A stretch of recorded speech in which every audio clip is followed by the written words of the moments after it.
Today I have a little bit of an interesting video for you guys, a little bit different. As you can see from my setup and my gloves that we're looking a little bit different today. We don't have that office room with the plain white background. Instead, we're looking similar to an environment that we did with our physics video with the catapult, which if you haven't seen, you should go check out that video as well. And you can just click on my profile on my channel and you should also watch that video. But first, you should finish watching this video. And in this video, I'm going to be teaching you guys how to do an oil change and how to change the oil, but not for a car, for a generator. Now that's something different. Many people don't know how to do an oil change for a generator.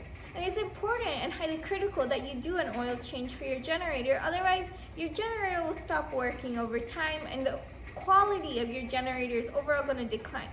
Now originally when you buy generators, they normally give you like a oil that you put in, but you have to take that out after a month or so, otherwise it's gonna go downhill real quick. So today I'm gonna tell you all about the details of that and how to do the oil change. Now first and foremost, let me introduce you to our generator. This is the Westinghouse generator. It's a nice blue color and it's a 3 system. So basically what that means is that it can handle gasoline, propane, and natural gas. But the best option here is to use gasoline, which is what we're using and what I'm going to be showing you guys, basically the prerequisite to that and what to do before you do your whole generator business.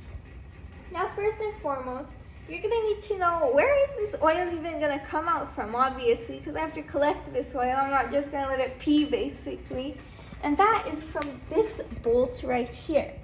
Right here is from where the oil will spew out from. Now you might be thinking, how am I gonna collect this oil? You see how low this gap is? I mean, nothing is gonna fit in here. Now what they're gonna tell you online is to get 2 little brakes and prop it up. But what they don't tell you is how heavy this generator in reality actually is. You're gonna need multiple people if you want to lift this up and prop it up. Which is why I have a different solution for you, especially if you're one person and you're managing this generator alone. And that is an oil collector. See, this tank right here is a 7-quart drain pan. It is meant for large vehicles such as a car. But obviously this isn't a car and it's only equipped to handle 1.1, what is it? Hold on, is it quarts or liters? 1.1 quarts. So obviously you're not gonna need 7 quarts of this. That's insane. Only 1.1, which is around up to here. You can see the watermark from where we tested it out right there. And basically this pan is gonna be much bigger. Originally it's not gonna fit. You're gonna, oh no, it's not gonna fit. What are we gonna do? So this pan, which we bought from Walmart, by the way, not sponsored, but you're gonna have to cut it and trim it, which my dad did, in order for it to fit underneath our generator here and to collect the oil. Now once you cut it, it should fit snugly underneath and you won't have to be lifting this very heavy generator anytime soon. So now I'm going to show you guys how to put this pan underneath the generator. So if you'll come with me. Right here is our little port of entry and we're just gonna slide it in. You're gonna need to shove it a bit and we're gonna wanna make sure that it goes underneath the bolt. And you're gonna need to pull it through this way a little bit because it's gonna spew out like a fountain and you don't want any of that on your driveway certainly. So now I'm gonna come back around. Odd way to come back around, I know, but it's the most efficient way. We're gonna make sure that the bolt is underneath right here so that our pan can properly collect it. Now you might be thinking, how am I gonna open this bolt? It's clearly very strong and you're not gonna be able to turn it with your hands because that would be very difficult. So your first approach might be, let's get our standard wrench, which can't be sized or anything, just a dual-ended wrench. Like that should certainly work. And that's in fact what Westinghouse tells us will work. But you should not do this. And I want to tell you why. First, this bolt is very tight. If you use this, I will pray for your hands later on because it's very tight. Even if you use the 12 millimeter, which is the size of this bolt right here, it's not gonna work out well in the long run. Also, when you pull using this bolt with this type of wrench, you're going to create a loss in the shape of the bolt. Basically, it's eroding away from the friction that you put in turning this wrench right here. So this right here is a no-no. You're not gonna use this. You're gonna say bye-bye to this, put it away.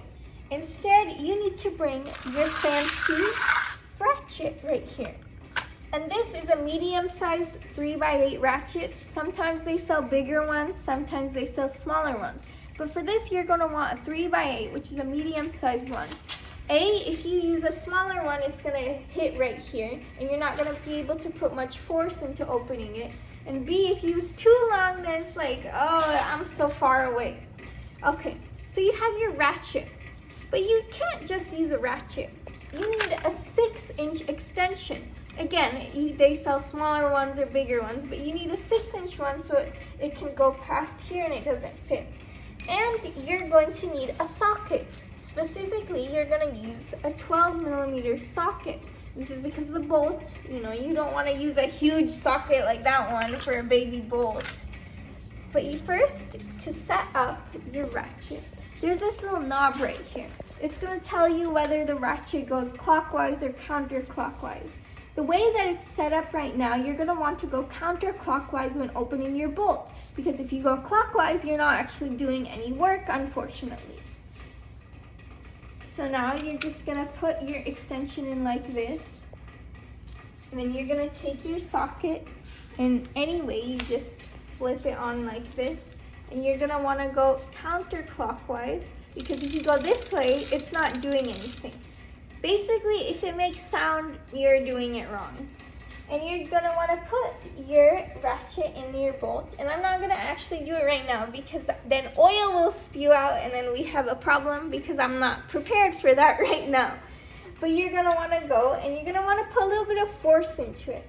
And once you're done, you can easily deassemble your ratchet, which you just pop out your socket like this. And then there's a button back here, which you press to get your extension out. And this was bought on Amazon, which I'm sure you can also find on Amazon. Now you might be thinking, Ayana, I opened it and I waited 15 minutes or so for the oil to pop up. And also, before you do all this, you want your generator to be running for about 5 minutes or so that the oil gets hot and it's easier to spew out. But now back to my original question. Ayana, we opened it. Now what? What am I supposed to put in here? Water? Give it food? No. Originally, when you buy your generator, it should come with this non-synthetic 10W30 engine oil, 1.1 quart. Now this is going to last you about a month or so. And then you're going to say to yourself, uh-oh, what am I going to put in here now? Well, that, which we also bought off of Walmart, which I'm sure you can find in AutoZone too, but our AutoZone didn't have any, so we went to Walmart. We're going to use this full synthetic 5W30. And full synthetic specifically because it's higher quality and will be better for our generator. Basically, imagine feeding your generator richer, higher quality, more nutritious food. And now you might be thinking, where am I going to put this through? Well, also, this is only 1 quart, and we need 1.1. So you're going to be using 1 full and a little bit of another one. Now you might be thinking, where am I going to put this? On top, in the middle, back in the bowl? Well, no. You see this yellow knob right here? This is where you put the oil. And if you take this out, it's going to take a little bit. You got to spin it right here. And in this knob, there's also an H for high and an L for low. And this is the level of oil. And you want around the highest area. You don't want to overflow it. And you're going to pour your oil into here. But you're not just going to go directly dump it. You're going to be using a funnel to pour in your oil, which you can just insert like this. And then you can pour in your oil very easily and efficiently. And you can just use any funnel you want. You can buy one from AutoZone, Walmart, wherever you buy your funnels from. And then you're just gonna turn it until it's closed. And that's pretty much it on how you do a generator oil change. You might be overwhelmed at first, but honestly it's fairly simple. As long as you have the basic tools and you're not using this, you're gonna say bye to this, and you're using a proper ratchet, you should be fine in doing your oil change for your generator. And specifically ours is the Westinghouse generator. Now you may have a different generator, but the basic idea and the basic understanding is still gonna be there.